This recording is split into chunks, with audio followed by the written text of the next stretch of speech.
कंचन के बेटे ऋषि की शादी कहीं नहीं हो रही थी। एक तो ऋषि मोटा, ऊपर से कमाई भी कोई खास नहीं।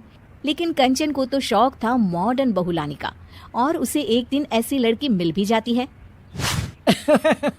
हमें तो आपका ऋषि बहुत पसंद है, लेकिन मैं आपको साफ साफ बता देती हूँ, मेरी बेटी के शौक थोड़े से अलग है बहन जी। अरे बहन, हमें सब पसंद है। आपकी प्रियंका जैसी लड़की की तलाश मुझे कब से थी। जींस पहनकर अंग्रेजी में गिटर पिटर बोला करे। अरे बहन जरा सुन तो लो, मेरी बेटी के शौक क्या क्या है। अरे नहीं नहीं बहन, बस लड़की को देख लिया तो सब कुछ देख लिया। आप ना शादी की तैयारी करो, और वो जरा सामान की लिस्ट भी दी है ना मैंने।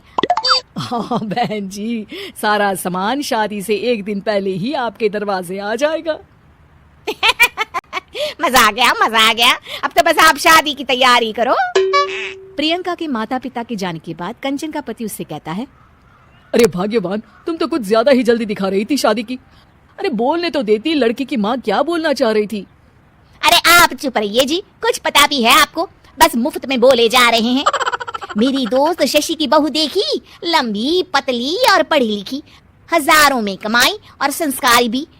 अरे पर जब वो मेरी बहू देखेगी तो जल भुन जाएगी। लेकिन तुम तो शादी ऋषि के लिए कर रही हो ना, या शशि के लिए? तुम्हारा लड़का कुछ कमाता भी नहीं है, और शरीर भी भगवान की दुआ से फूलता ही जा रहा है। फिर बोले आप हैं? फिर बोले आप? मैंने कहा ना, प्रियंका जैसी जींस पहनकर अंग्रेजी झाड़ने वाली बहू किस्मत वालों को ही मिलती है। चुप रहिए आप। पति के लाख कहने पर भी कंचन ऋषि की शादी प्रियंका से करवा देती है। लेकिन प्रियंका जैसे ही घर में आती है, वैसे ही जोर जोर से चिल्लाकर नाचने लगती है। आज मेरी यार की शादी है, आज मेरी यार की शादी है। अरे नाचो मां नाचो। आज मेरी यार की शादी है। कंचन, उसका पति और ऋषि ये देखकर हैरान रह जाते हैं।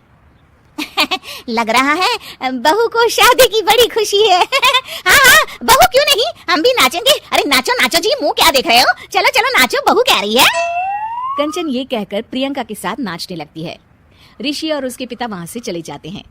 अगले दिन कंचन अपनी सहेलियों को प्रियंका से मिलवाने के लिए घर बुलाती है, जहाँ शशि भी आती है। अरे शशि, कैसी हो? मैं ना तुम्हें प्रियंका से मिलवाती हूँ। अरे सच में बहुत ही एडवांस सोच की लड़की है, कितने मॉडर्न ख्यालात है उसके, पता है तुम्हें? अरे हाँ कंचन, जरूर, बच्चों की शादी अच्छी ही होनी चाहिए। और वैसे भी तुझे तो शुरू से ही ऊंचे ख्याल की बहू चाहिए थी।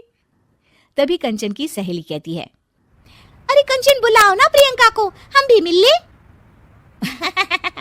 अरे बहू प्रियंका, जरा बाहर तो आना। कई बार आवाज देने के बाद भी प्रियंका बाहर नहीं आती है, तो कंचन को बुरा लग जाता है। वो उसे लेकर बाहर आती है, लेकिन ये क्या, प्रियंका लड़खड़ाती हुई बाहर आती है और उसके हाथ में शराब की बोतल होती है। हालांकि शराब पीना स्वास्थ्य के लिए हानिकारक होता है और ये हमारी किडनी के लिए बहुत ही खतरनाक है, लेकिन कंचन की बहू प्रियंका पूरे नशे में होती है। अरे इतने सारे लोग। ये कहकर वो शशि के पास जाती है। आंटी जी, पत्ते खेलेंगी, पत्ते। अरे दूर हो, दूर हो, तुम्हारे मुंह से तो शराब की बदबू आ रही है। अरे कंचन, माना तुम्हें मॉडर्न बहू चाहिए, लेकिन आधुनिकता का मतलब ये तो नहीं ना। बुरा ना मानना कंचन, तुम्हें पता था कि तुम्हारे बेटे की कमाई और शरीर दोनों ही ठीक नहीं है, तो तुम्हें उसी हिसाब की लड़की से शादी करवानी चाहिए थी। ऐसा कहकर सभी औरतें वहां से चली जाती है। तभी प्रियंका की माँ कंचन के घर आती है। अरे बहन जी, बड़ी चालाक निकली आप तो, बिना बताए अपनी पियक्कड़ बेटी मेरे लायक बेटे के गले में बांध दी। आय हाय, बड़ी आई बिना बताए। उस दिन जब मैं ये बात बता रही थी तो तुम तो सुनने को भी तैयार नहीं थी, अब भुगतो तुम। ये कहकर वो वहां से वापस चली जाती है। सबके जाने के बाद कंचन अपना सर पकड़ लेती है। हाय रे, आधुनिकता की अंधी दौड़ में मैं अपनी संस्कृति ही भूल बैठी थी। अब तो राम